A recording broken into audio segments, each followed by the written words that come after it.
যদি আমি বলি বাংলাদেশের সবচেয়ে বড় বিপদ যুদ্ধ নয়, ভূমিকম্প নয়, বরং পানি।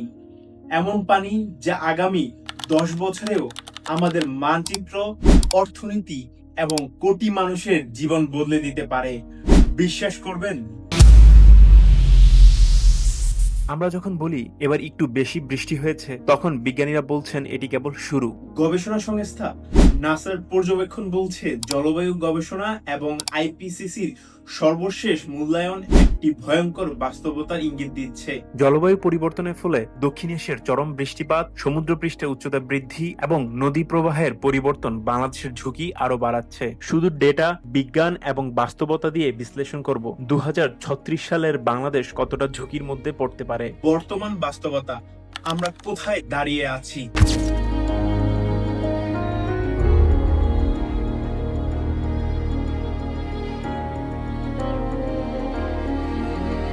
প্রথমেই একটি গুরুত্বপূর্ণ তথ্য দেই।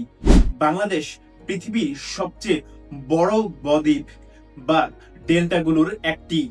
দেশের প্রায় 80% এলাকা কোনো না কোনো ভাবে বন্যা ঝুঁকিতে। কিন্তু সমস্যা শুধু বৃষ্টি নয়। আজ বিজ্ঞানীরা একটি নতুন শব্দ ব্যবহার করেন, কম্পাউন্ড ইভেন্টস। অর্থাৎ একই সময়ে উজান থেকে পাহাড়ি ঢল, অতিবৃষ্টি, নদীর অতিরিক্ত পানি আর সমুদ্রের জোয়ারের চাপ সব একসঙ্গে আঘাত হানে। ফলে আগের মতো শুধু নদী উপচে পড়ে না, পুরো জল ব্যবস্থা একসঙ্গে ভেঙে পড়ে। জলবায়ু পরিবর্তনের কারণে প্রতি বছর বন্যা, নদী ভাঙন ও জলবায়ুজনিত দুর্যোগে বাংলাদেশের অর্থনীতি উল্লেখযোগ্যভাবে ক্ষতি হয়।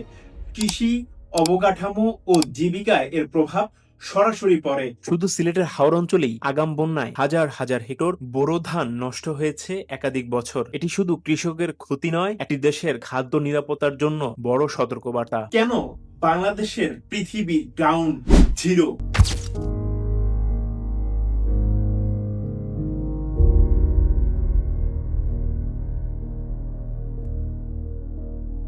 প্রশ্ন হচ্ছে কেন বাংলাদেশ?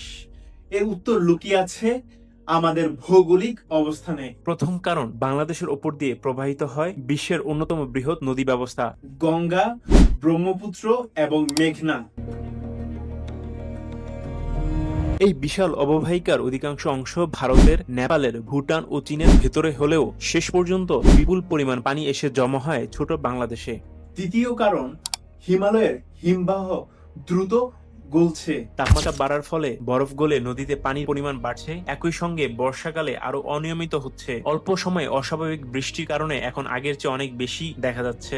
তৃতীয় কারণ, সমুদ্রপৃষ্ঠের উচ্চতা বৃদ্ধি। বঙ্গোপসাগরের পানি ধীরে ধীরে উঁচু হচ্ছে। ফলে নদীর পানি সহজে সাগরে নামতে পারে না। বিজ্ঞানীরা একে বলে ব্যাক ওয়াটার ইফেক্ট। অর্থাৎ নদীর পানি উল্টো দিকে আটকে গিয়ে আবারও বড় বন্যার সৃষ্টি করে। এখন আসি সবচেয়ে গুরুত্বপূর্ণ অংশে। 2036 সালের মধ্যে কি হতে পারে?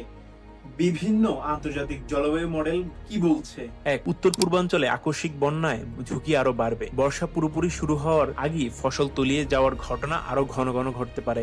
দুই, নদী ভাঙন অব্যাহত থাকলে প্রতি বছর হাজার হাজার পরিবার নতুন করে গৃহহীন হতে পারে। চরাঞ্চল ও উপকূলীয় এলাকায় মানুষ সবচেয়ে বেশি ঝুঁকিতে থাকবে। তিন, সমুদ্রের লবণাক্ত পানি দক্ষিণাঞ্চলের আরো ভেতরে প্রবেশ করতে পারে। এর ফলে পানীয় জলের সংকট, কৃষি জমি উৎপাদন কমে যাওয়া এবং স্বাস্থ্য ঝুঁকি সবকিছুই বাড়তে পারে। অর্থাৎ এটি শুধু পরিবেশের সংকট নয়, একটি খাদ্য, অর্থনীতি, স্বাস্থ্য এবং জাতীয় নিরাপত্তারও একটি বড় চ্যালেঞ্জ। তাহলে কি বাংলাদেশ ডুবে যাবে? না, ভবিষ্যৎ এখনো নির্ধারিত নয়। বিশ্বের অনেক দেশ প্রকৃতির সঙ্গে লড়াই করে টিকে আছে। বাংলাদেশও পারে যদি বদ্বীপ পরিকল্পনা কার্যকর বাস্তবায়ন হয়, নদী ব্যবস্থাপনা উন্নত হয়, উপকূলীয় সুরক্ষা জোরদার করা যায় এবং জলবায়ু অভিযোজনকে জাতীয় অগ্রাধিকার দেওয়া হয়। প্রকৃতি আমাদের শত্রু নয়, সে শুধু বারবার সতর্ক করছে। প্রশ্ন হলো, আমরা কি সেই সতর্ক বার্তা শুনছি? নাকি 2036 সালে দাঁড়িয়ে আফসোস করব, ইস যদি আমরা আরো আগে প্রস্তুতি নিতাম। আপনার মতে বাংলাদেশ কি আগামী 10 বছরের জলবায়ু সংকট মোকাবেলার জন্য যথেষ্ট প্রস্তুত? আপনার মতামত কমেন্টে লিখুন, ভিডিওটি শেয়ার করুন, কারণ সচেতনতা হতে পারে ভবিষ্যৎ রক্ষার প্রথম পদক্ষেপ। ধন্যবাদ।